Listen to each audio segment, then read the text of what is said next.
Good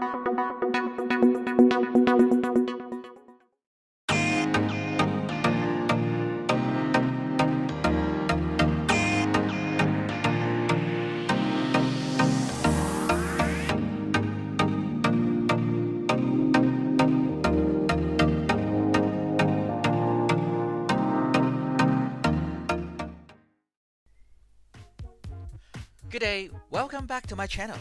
I'm your host, Haven. Last time I demonstrated how I look for a place online.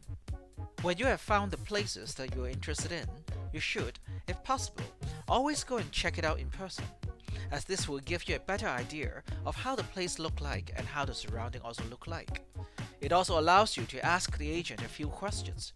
For example, whether pets are allowed or not, if you have one or want one.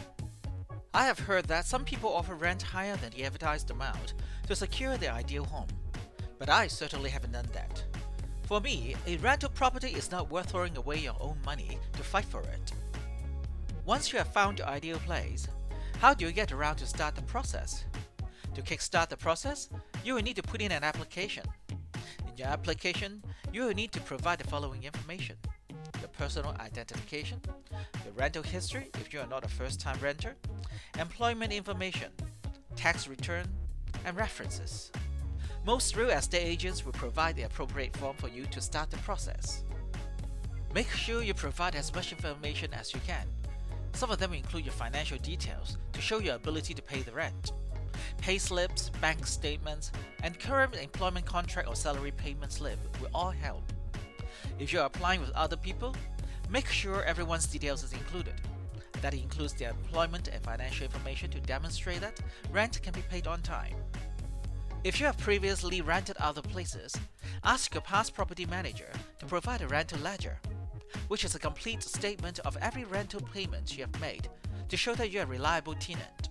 If you are new to the country and haven't secured a job yet, a healthy bank account would probably be what you need to fall back on when submitting a rental property application.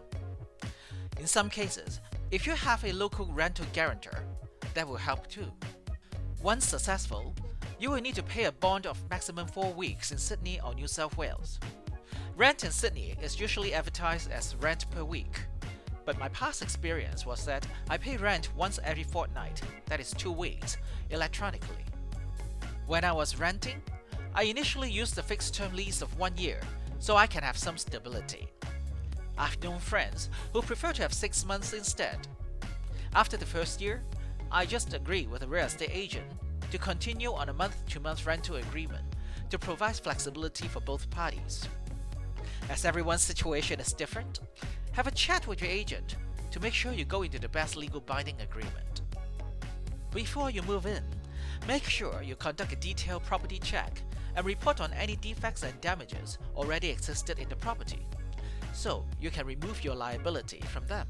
Remember one important thing: you cannot make changes to the property without the landlord's approval.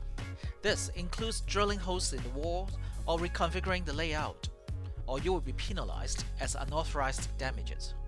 When you decided to leave a rental property, make sure you give the agent the sufficient advance notification as stipulated in your tenancy agreement to avoid penalty. Lastly, when you move out, make sure you clean and tidy up the place back to its pristine level for your bond.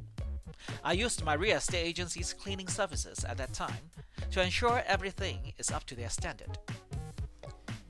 If you have any questions or anything you want to know particularly, leave me a comment below. Don't forget to subscribe and ring the bell so you won't miss out any of my new videos in the future.